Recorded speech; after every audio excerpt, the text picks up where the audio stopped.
At this point in time, Iron Maiden made an album a year and toured for the rest of it.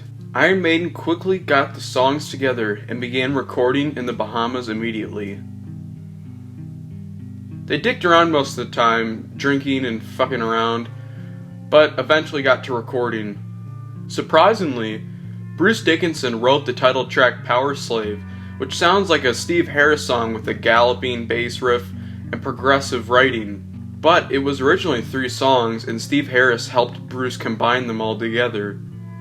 Because all the other songs were being written so fast, Steve Harris was pressured to make his epic. Written in a short amount of time, Rime of the Ancient Mariner, named after the poem, had an insane runtime of 13 minutes. It would become the longest Iron Maiden song to date. There were 2 very successful singles, one of them Aces High, written by Steve Harris, and the other 2 Minutes to Midnight, written by Adrian Smith. Adrian Smith was given more writing and creative power. Bruce wrote the lyrics of the classic 2 Minutes to Midnight about the ugliness and beauty of war. On one of the singles, there's a track called Mission from Airy. Mission from Airy is when Bruce took his Walkman into a big argument between Nico and Steve. When Steve's bass gear broke down in the middle of a show, he told one of the roadies to go tell Nick to play his drum solo longer. Nico, playing intricate drum parts, got really pissed off at the dude for trying to get his attention, and it completely flipped out on him at the end of it, swearing at him. So the recording is Steve and Nico and Bruce having a really funny argument. Because of the title track, Powerslave, the band became very interested in ancient Egypt, and it became the album and live set theme.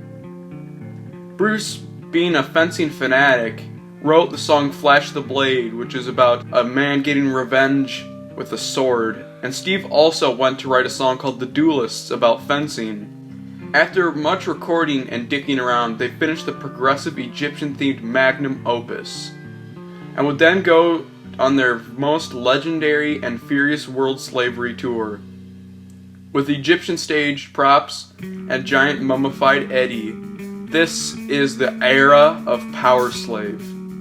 Here we go, Powerslave. Now, we go into way more progressive depth, way more in-depth lyrics, and overall, their songwriting is just leaps and bounds beyond their previous albums. So Powerslave will get a significant boost in rating, but I still don't think it's their best album. It came out in 1984, and in my opinion, this is the most definitive heavy metal album of the 1980s. To this day, it gets a lot of praise. The artwork's even started to look better than their previous works, and Derek is improving, the band is improving, the songwriting's improving, production's improving, everything's getting better. The artwork is also something to talk about. Eddie is in like a chair thing on a pyramid, sort of like a statue of the pharaohs that they would make on their pyramid. But oddly enough, though, it does not feature Iron Maiden logo at the very top. I think it features it in the corner. Same with the title of the album. It's all kind of weird. And you see like a couple people going up the steps into this giant Eddie statue holding some sort of sarcophagus as if someone died. And people say that's supposed to be the mummified Eddie as the pharaoh. There's also some hidden Easter eggs in there. Like I think somewhere it says Indiana Jones was here. Musicianship is once again perfect on this album.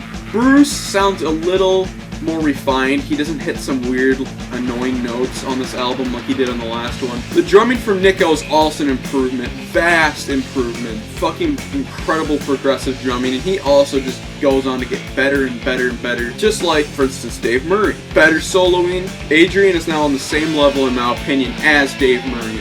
His solos are just as interesting, almost as technical, maybe even a little bit more interesting and memorable, and his songwriting on this album also highly shines. We get some nice badass riffs on this one from him. And Steve Harris, of course, his writing and bass playing is amazing, although I will critique that he seems to really love the gallop on this album, and it gets a little annoying and a little repetitious throughout the album. The production, strong as hell, just kind of sounds a little bit heavier than the last album, and it's easier to get into. This is also the first album I'd ever heard from Iron Maiden. My brother introduced me to them, showing me Aces High and Powerslave. I particularly loved Aces High, but now I like Powerslave more. So let's get to the first check, Aces High. This song, you could kind of say maybe is a lyrical ripoff of Where Goes Derek. It's about the same subject, but it's still cool. Now when they play it live, they have this intro where it's a section of Winston Churchill's speech about fighting in Battle of Britain and shit. He's like, we shall go on to the end. We shall fight in France. We shall fight on the seas and oceans. We shall fight with growing confidence and growing strength in the air. And it keeps going on for a little bit. It's pretty awesome though, I gotta say. But they don't include it on the album version. I don't know why. It would have made the song way more impactful and way better. So the intro riff is actually kind of cool. Builds up the song really nice. The main riff is kind of weird for them, and not just them, but metal in general. They were very good innovators and brought in a lot of different things to the table, especially in the early days. The song is very fast, very riffy.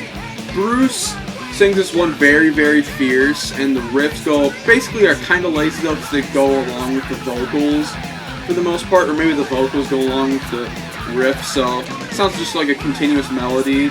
And the bridge is really cool too, because it's just really fast bass and guitar. Hammer-ons ascending. The chorus is very, very great too. We get a lot of cool backing vocals. Sounds very, very British. Now the middle section isn't too unique. It's mostly just a back and forth dual solo between Dave and Adrian. Dave being the first one, and Adrian's being the second one. Dave sounds more gritty on this album, kind of more complimenting Adrian. For the most part, the song's very great. I love the high screams from Bruce on it, especially towards the end. He does some great variations with the song, so it feels like it keeps getting different. Even though it's not too progressive, it has such a great atmosphere and such a great fun-loving time and great riffs, and it's so different. I think it's a very great song for them.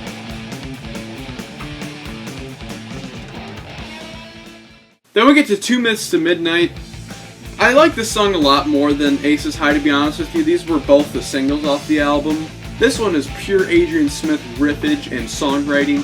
Very badass and very catchy and upbeat as hell. Anthemic as well. So, lyrics are absolutely perfect. The songwriting's really great. I really like that main riff. I will say though, I don't like how Bruce doesn't sing high on this song enough. In my opinion, just kind of stays gruff, but it does work the song a lot. In the chorus, he does sing somewhat high, and there's great backing vocals as well during the chorus with the 2 minutes to midnight sort of thing, and it becomes a very classic chorus in my opinion. There are some very weird lyrics like killing the unborn in the womb. The first solo that breaks in is Dave Murray, really fast, shredding that shit, and then Adrian, when he comes in, the tempo shifts to more of a slower paced one. His solo is very badass and bluesy, and has this brooding atmosphere to it, especially after, because it takes into this great slow middle section part that's really slow and melodic as well. And the part where they scream midnight at the end is easily the climax of the song. So 2 Minutes to Midnight, everything is perfect about it. Probably the best single off the album, better than Aces High. And maybe even their best single so far. I like it more than Run to the Hills, Number the Beast, any of that shit.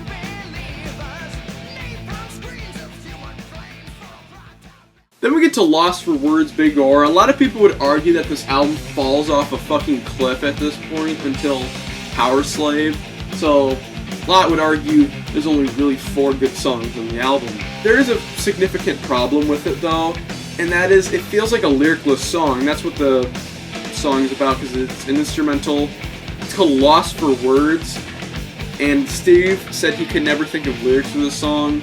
Like, there's literally a verse-chorus thing at the beginning. It's kind of weird. But to be honest, if this had a verse, like, actual lyrics on top of it and singing, this would have been easily the best song of the album, or one of the best songs in my opinion, because the song itself is very great. It has some really great catchy riffs. I highly dislike the intro, though, with Nico. Go like, wah, wah, wah, wah, wah. He does that shit all the time, and I fucking hate it. So after the whole verse-chorus thing, the song gets really cool. We have these amazing middle section parts, an incredible solo from Adrian Smith, and then we get these cool hammer-ons from him. He's driving the whole different sections as solo. It goes on perfectly. There's so many layers on the instrumental. And then after that, we return again to the technical verse-chorus thing, and the song ends. It just has that one problem, no vocals. But other than that, the song structure and the music itself is very good and very underrated.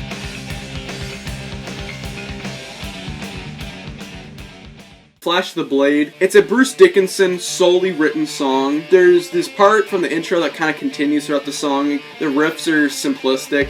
and it's just more of a melody-driven song. I think this song's about this guy getting revenge because this one dude killed his whole family, so he assassinates him, sort of Kill Bill style, and hunts down the other people involved. The chorus is pretty catchy, though, I will say. The verse is kind of weird because it feels like Bruce singing all gruff, like, "We're chasing dragons, the wind swords are mighty." The chorus is pretty upbeat, though, and has a fun-loving tone to it, and the backing vocals and main vocals together form this great melody, and it is very catchy. The middle section is pretty good, though. I don't even think it really has a solo to it either. I think it has a dual melody solo from both Adrian and Dave that sounds really cool, though.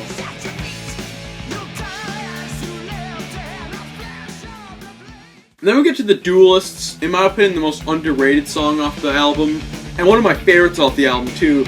Steve is kind of mailing it in with his bass gallop the entire fucking song, but the songwriting is just so good. Everything on top of that is really great. The drumming is perfect on this song. The song sounds very heavy and has a great driving force to it, and Bruce's high melodies that drive the whole song are great as well. Every other part is this great sustained high note, and the chorus is catchy as hell. I believe this one is about fencing and Bruce Dickinson's love for fencing at this point in time. Now, here's something to talk about: the middle section. The middle section is fucking huge. The song is like 6 minutes long, and I'm pretty sure 4 minutes of it or longer are the middle section. They could have made this the instrumental. It's so diverse. There's so many big movements to it. There's maybe about 5 in total. Although there is this one consistent thing about most of the sections of this, though, is that there's this dual guitar thing that both of them do, where it's like 3 notes over and over, and then sometimes they'll go to a higher part. The music behind it changes, though, a lot. You'll get like different bass riffs and drum fills that are a little bit different. Of course, Nico changes his drum parts all the time. He's fucking Nico McBrain. He's a progressive drummer. But then the song changes a little bit into it, with a couple more heavier sections as well that are really catchy and badass. They veer away a little bit from that lead note that goes consistently throughout almost half the middle section. The first solo is by Dave Murray. It's very great, and then Adrian's complements it perfectly. It has some great bluesy bends to it that I really enjoyed. And then it returns to the one verse and chorus again at the end. The verses and chorus are very short, though, I must say. That's maybe my only critique. But for the most part, the lyrics are great.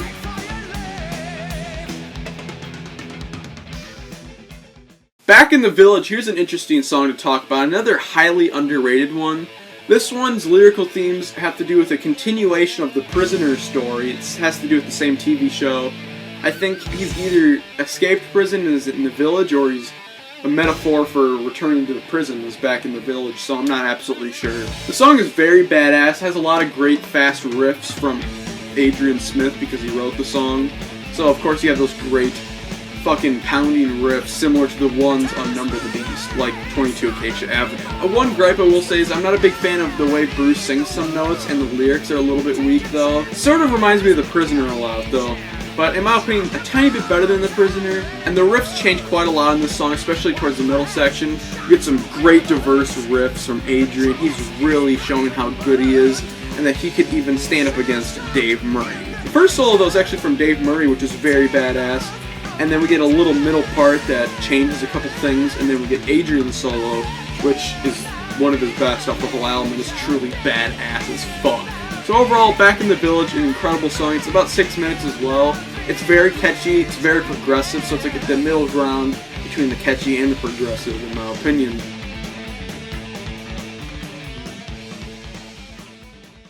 Then we get to the final 2 tracks, the epics off the album. Let's start with Powerslave now. I want to say that on the digital version, the remaster is completely fucked up because the intro to Powerslave is cut, like the Pharaoh laughing.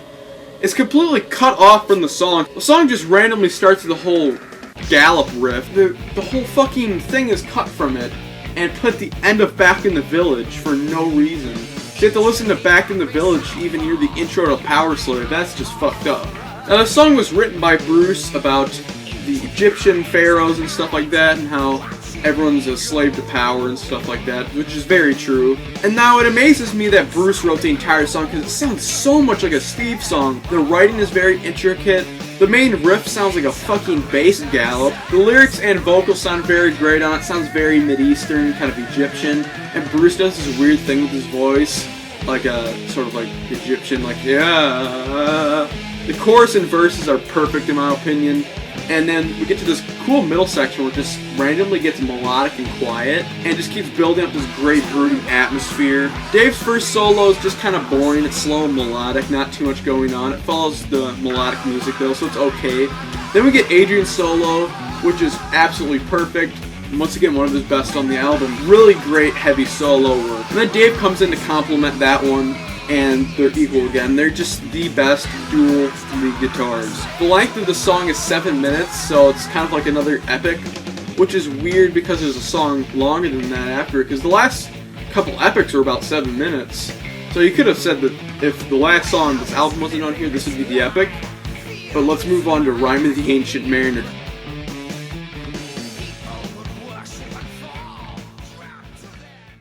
Okay, Rime of the Ancient Mariner was originally supposed to be like 8 minutes, and it's 14, or almost 14 minutes long.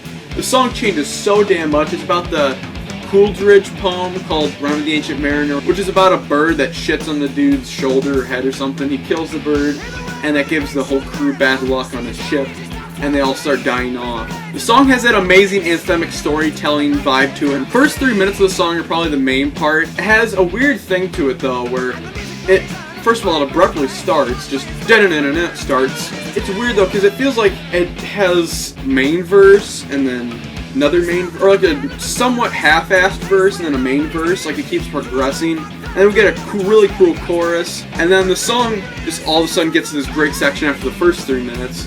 And it's like really fast riffing, then stop, and then he sings, and then go, he sings, and then fast again. Then the song goes into this fast fucking section where it's just constant quick notes following the bass. Of course, it's leading this section. It was written by Steve, of course. And then we break into the middle part where everything is really quiet and murky, just building up this perfect atmosphere as if it were like nighttime or something and everything was still and quiet. They repeat an excerpt from the poem in like a really thick British accent. Might even be somebody else other than the band. After this lengthy middle part that's actually really cool and helps build the atmosphere, then the song starts speeding up again with this more happy tone instead of this gloomy one earlier. They really go together well, even though they kind of contrast, they actually somehow bleed together. The mood is just so upbeat and happy in this section. The bass is completely driving it though. Bruce is singing these great high notes, and then the song explodes into somewhat the middle section, because we're already kind of in the middle section. It explodes into the instrumental passage, I guess you could say. We get great solos from Dave Murray and Adrian Smith, back and forth. Dave, I believe, is first, Adrian second, and solos are, I've been saying that they're best on each song, but they really are. Every song, their solos are perfect and top-notch and beautiful and sexy. If I were to name any two solos off this album, of both theirs together, of course, that were the most unique and worked together the best, of course, I have to pick Rime of the Ancient Mariner. Just the entire song is absolutely perfect. After this great middle section, it starts speeding up again, and the song returns to its glorious verse. Overall, the song is fan-fucking-tastic. The best Iron Maiden song by far. I think that the song is brilliant and the most progressive song. I wish they made more lengthy songs like this.